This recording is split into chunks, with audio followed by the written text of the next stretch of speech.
यह Bible in one year का हिंदी प्रकरण है।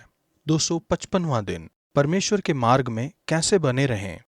मुझे याद है, सालों पहले एक घटना के विषय में मैं पढ़ रहा था जो इटली के उष्ण तटीय क्षेत्र में हुई थी। एक युवा व्यक्ति समुद्र के पास सड़क पर अपनी स्पोर्ट्स कार चला रहा था। वह यह सुंदर और सुरमय रास्ता था, लेकिन सड़क वैसी नहीं थी जैसी दिखाई देती थी। सारे रास्ते में चेतावनी के चिन्ह थे, फिर भी युवा व्यक्ति को सड़क बहुत अच्छी जान पड़ती थी।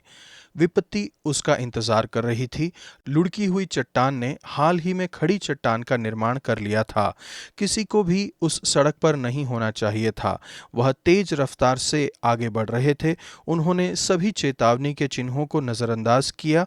वह सीधे खड़ी चट्टान पर चले गए। कभी कभी हम सुनिश्चित नहीं होते हैं कि यह रास्ता कहाँ ले जाएगा। दूसरे समय पर हम अच्छी तरह से जानते हैं कि यह कहाँ जाता है, लेकिन फिर भी इस पर चलना चुनते हैं। यीशु ने कहा कि एक रास्ता है जो जीवन की ओर जाता है, एक रास्ता भी है जो विनाश की ओर ले जाता है। चेतावनी के चिन्ह एक धमकी की तरह नहीं लगाए गए हैं, लेकिन प्रेम के कारण। इटली के उष्ण तटीय क्षेत्र में चिन्ह लोगों को सुरक्षित रखने के लिए स्थापित किए गए थे। यीशु के वचन, नया नियम और संपूर्ण बाइबल डिजाइन किए गए हैं हमें उन रास्तों पर बनाए रखने के लिए जो रास्ता जीवन की ओर ले जाता है। कैसे आप सुनिश्चित करते हैं कि आप सही रास्ते पर हैं? जब आप उस रास्ते पर होते हैं, तब आप कैसे इस पर बने रहते हैं? भजन संहिता 107 का 1 से 28। अद्भुत मार्ग पर चलिए। यहोवा का धन्यवाद करो, क्योंकि वह भला है और उसकी करुणा सदा की है। आप अपने लिए परमेश्वर के उद्देश्य को और बेहतर नहीं बना सकते हैं। परमेश्वर भले हैं, वह आपसे प्रेम करते हैं, वह आपके जीवन के लिए सर्वश्रेष्ठ को चाहते हैं। उनके पास आपके जीवन के लिए एक अद्भुत मार्ग है। वह चाहते हैं कि आप उनके मार्ग पर चलें।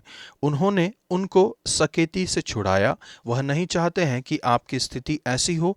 वे जंगल में मरुभूमि के मार्ग पर भटकते फिरे और कोई बसा हुआ नगर न पाया। भूख और प्यास के मारे वे विकल हो गए।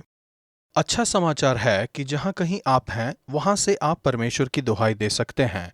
जब आप ऐसा करते हैं, तब वह अभिलाषी जीवन को संतुष्ट करते हैं और भूखे को उत्तम पदार्थों से तृप्त करते हैं।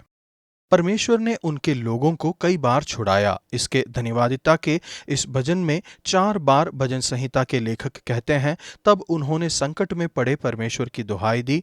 हर बार परमेश्वर ने उन्हें छुड़ाया। इसके अतिरिक्त भूतकाल में जो कुछ आपने किया है, उनमें से कोई भी चीज आपको परमेश्वर के लोगों के साथ भागीदार बनाने के योग्य नहीं बनाती है। एकमात्र योग्यता है कि आपको परमेश्वर की दुहाई देनी है और छुटकारा पाना है। छुटकारे का अर्थ है परमेश्वर के द्वारा मुक्त किया जाना। यीशु इस छुटकारे को संभव बनाने आए।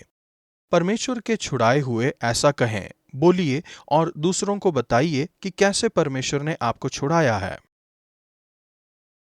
परमेश्वर, आपका बहुत धन्यवाद, क्योंकि मेरे जीवन में बहुत सी बार जब मैंने अपनी परेशानी में आपकी दुहाई दी और आपने मुझे मेरे संकट में से बाहर निकाला है। मैं प्रार्थना करता हूँ कि मुझे सीधे मार्ग पर चलाइए। नया नियम, 2 कुरिन्थियों 12 का 11 से 21। प्रेम के मार्ग में जिएं। प्रेरित पौलुस पूरी तरह से दृढ़ संकल्पित थे कि सही चीज करेंगे। वह सही मार्ग पर चलना चाहते थे। उन पर झूठा आरोप लगाया गया। सुपर प्रेरितों ने उन्हें कम समझने की कोशिश की। इसके परिणाम स्वरूप उन लोगों ने उसे गलत समझा और उन पर प्रहार किया जिन्हें बेहतर जाना चाहिए था। मूर्खतापूर्वक उन पर आरोप लगाया गया कि वह कुरिन्थियों से पैसा नहीं लेना चाहते थे, क्योंकि वह उनसे प्रेम नहीं करते थे।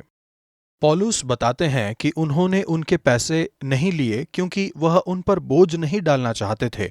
वह कहते हैं, मुझे तुम्हारी संपत्ति नहीं बल्कि तुम चाहिए हो, क्योंकि बच्चों को माता पिता के लिए धन बटोरना नहीं चाहिए, पर माता पिता को बच्चों के लिए।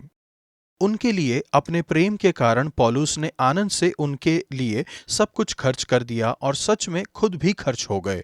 उन्होंने हमेशा इस तरह से बर्ताव किया जो कि ईमानदार था।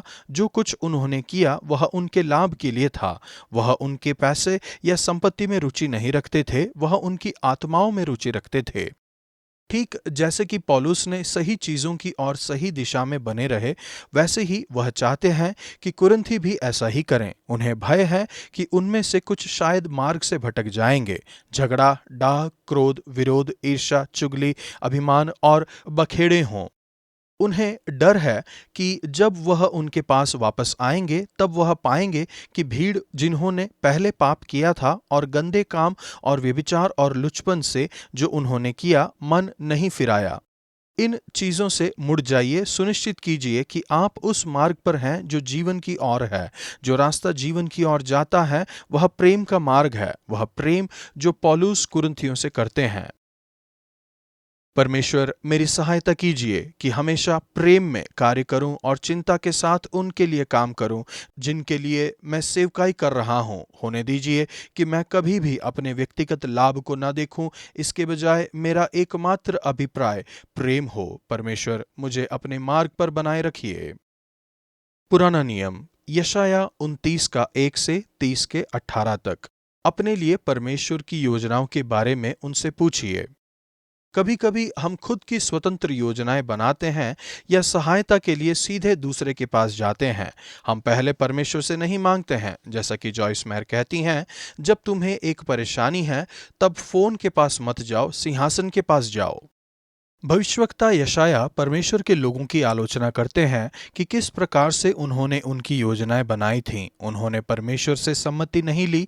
इसके परिणाम स्वरूप वे गलत दिशा में चले गए। परमेश्वर को पूछे बिना ही वे मिस्र चले गए होते।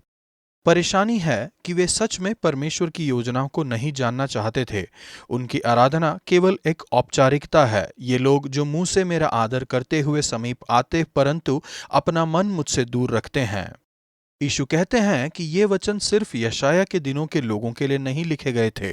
वह फरीसी और शास्त्रियों से कहते हैं, हे कपटियों, यशाया ने तुम्हारे विषय में यह भविष्यवाणी ठीक ही की है। ये लोग होठों से तो मेरा आदर करते हैं पर उनका मन मुझसे दूर रहता है और ये व्यर्थ मेरी उपासना करते हैं, क्योंकि मनुष्यों की विधियों को प्रभु उपदेश करके सिखाते हैं, क्योंकि उनके हृदय परमेश्वर के साथ सही नहीं है। वे बड़ी गहराई में जाते हैं परमेश्वर से अपनी योजनाओं को छिपाने के लिए। हाय उन पर जो अपनी युक्ति को परमेश्वर से छिपाने का बड़ा यत्न करते और अपने काम अंधेरे में करके कहते हैं, हमको कौन देखता है, हमको कौन जानता है। क्या कुम्हार मिट्टी के तुल्य गिना जाएगा? क्या बनाई हुई वस्तु अपने कर्ता के विषय में कहेगी, उसने मुझे नहीं बनाया? इसके परिणाम स्वरूप तुम युक्ति तो करते परंतु मेरी ओर से नहीं, वाचा तो बांधते परंतु मेरे आत्मा के सिखाए नहीं। वे मुझसे बिना पूछे मिस्र को जाते हैं। वे प्रभु के निर्देशों को सुनना नहीं चाहते हैं। वे दर्शियों से कहते हैं, दर्शी मत बनो, और नबियों से कहते हैं, हमारे लिए ठीक नबूवत मत करो। मार्ग से मुड़ो, पथ से हटो और इस्राएल के पवित्र को हमारे सामने से दूर करो। वे नहीं चाहते हैं कि भविष्यवक्ता उन्हें कोई चेतावनी दे। वे चेतावनी के चिन्हों को नजरअंदाज करते हैं। असल में वे चेतावनी के चिन्हों को मार्ग से हटाना चाहते थे और इस रास्ते से मुड़ना और पथ से हटना चाहते थे। उन्होंने कहा, हम तो घोड़ों पर चढ़कर भागेंगे। कभी कभी मैंने अपने जीवन में चीजें बिगाड़ दी हैं, परमेश्वर की सलाह न लेने और अपनी योजनाओं के साथ आगे बढ़ने के द्वारा। लेकिन इस लेखांश में यह आशा भी है कि जिनका मन भटका हो वे बुद्धि प्राप्त करेंगे और जो कुड़कुड़ाते हैं वे शिक्षा ग्रहण करेंगे। परमेश्वर कहते हैं, लौट आने और शांत रहने में तुम्हारा उद्धार है। शांत रहने और भरोसा रखने में तुम्हारी वीरता है। परमेश्वर सक्रिय रूप से खोज रहे हैं कि लोगों को आशीष दें। परमेश्वर आपके प्रति अनुग्रही होना चाहते हैं और इसलिए वे ऊंचे उठेंगे कि तुम पर दया करें, क्योंकि यहोवा न्यायी परमेश्वर हैं। क्या ही धन्य है वे जो उस पर आशा लगाए रहते हैं। परमेश्वर, मैं आपकी योजनाओं को जानना चाहता हूँ। मेरी सहायता कीजिए कि आपकी आवाज़ को सुनो। मेरी सहायता कीजिए कि पछतावे और विश्राम में आपके पास आऊं, आपके मार्ग पर चलने के लिए शांति और भरोसे में। भजन संहिता 107 4 6 से 7। वे जंगल में मरुभूमि के मार्ग पर भटकते फिरे और कोई बसा हुआ नगर न पाया। तब उन्होंने संकट में यहोवा की दुहाई दी और उन्होंने उनको सकेती से छुड़ाया और उनको ठीक मार्ग पर चलाया। ताकि वे बसने के लिए किसी नगर में जा पहुंचे। हजारों शरणार्थी युद्ध वाले क्षेत्रों से भाग रहे हैं, सुरक्षा की तलाश में, अक्सर छोटे बच्चों और बहुत से जीवनों को खोकर। जैसे ही वे हमारे देश में आते हैं, हमें करुणा और बुद्धि की आवश्यकता है कि कैसे सर्वश्रेष्ठ रीति से उनकी सहायता की जाए, उनके सदमे से बाहर आने के लिए, और उनके जीवन को फिर से कैसे बनाया जाए। आज का वचन, तो भी यहोवा इसीलिए विलंब करता है कि तुम पर अनुग्रह करे, और इसीलिए ऊंचे उठेगा कि तुम पर दया करें, क्योंकि यहोवा न्यायी परमेश्वर है। क्या ही धन्य है वे जो उस पर आशा लगाए रहते हैं। यशायाह 30 का 18।